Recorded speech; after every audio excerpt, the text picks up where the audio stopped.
Well, President Obama venturing into friendly territory, you might say, for a sit-down with MSNBC's Chris Matthews. Was there a tingle up the leg? What the president said about his management style and the Obamacare rollout that has critics raising some eyebrows. Fox News media analyst Howard Kurtz weighs in. We are getting new reaction now to President Obama's interview with MSNBC's Chris Matthews. It was taped yesterday at American University.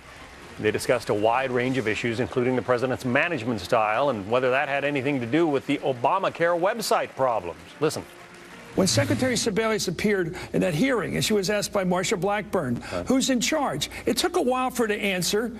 And she finally got to as chief operating officer of CMS, the Center for Medicaid Medicare, and it didn't seem like there was a strong top-down authority system from you. Did you have, or do you have, now let's look forward here. Do you have a relationship with your cabinet?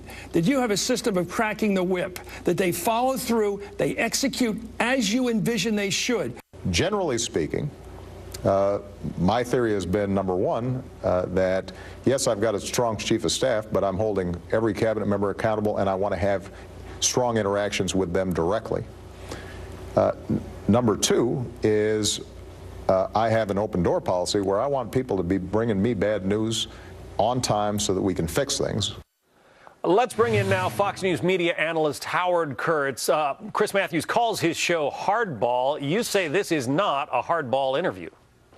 Well, John, I expected a sympathetic and friendly interview from a guy who used to work for Tip O'Neill and Jimmy Carter, but I thought that Matthews would sprinkle in a few tough-sounding questions just to cover himself journalistically. The one that you played is actually the hardest question he asked. Instead, the host of Hardball wasn't even throwing softballs. I say he was playing wiffle ball by serving up these very vague, general, supportive questions to the president and then giving him all kinds of time to give these long, discursive, three-part answers. You know, everybody else, he interrupts every 2 seconds. This guy, in this instance, that was not the case. I want to put on the screen for our viewers something that the Politico website had up today. They took a look. After you hear the president say, you know, that I have an open-door policy with my cabinet in response, specifically, Politico mentioned this, a new Government Accountability Institute analysis finds that from July 12, 2010 to November 30th, 2013,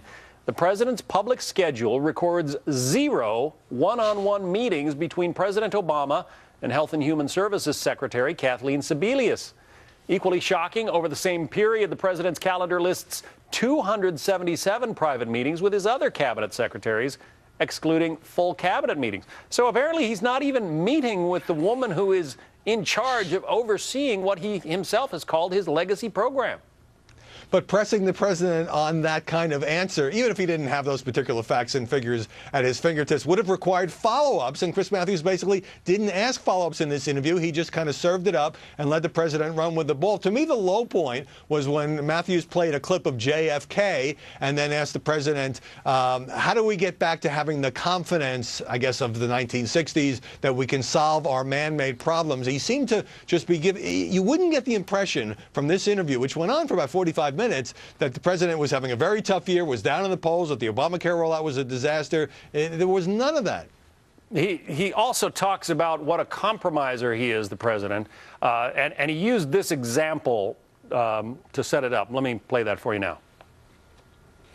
I think, Chris, it's fair to say that I have always been prepared to not only negotiate, but to go ahead and push forward on principled compromises.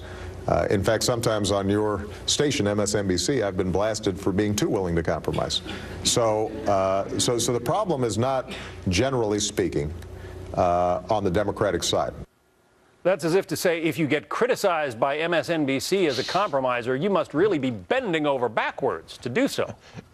Well, the president is right on that. He has gotten some flack from the left, from many of the liberal commentators at MSNBC, when he's tried, often unsuccessfully, to reach accommodations with Republicans. You know, I thought Matthews said a very telling thing at the end of that love fest, I guess I'll use that word, where he said, thank you for coming, Mr. President. The people who watch my show, most of them are your loyalists. They appreciate it. So I think what we saw saw here was Chris Matthews playing to his base, to MSNBC's base, and having made a strategic decision, he was just not going to press the President of the United States very hard in this sit-down. Well, if any of our viewers saw it, I guess they can make their own decision as to whether it was hardball or not. Howard Kurtz, thank you.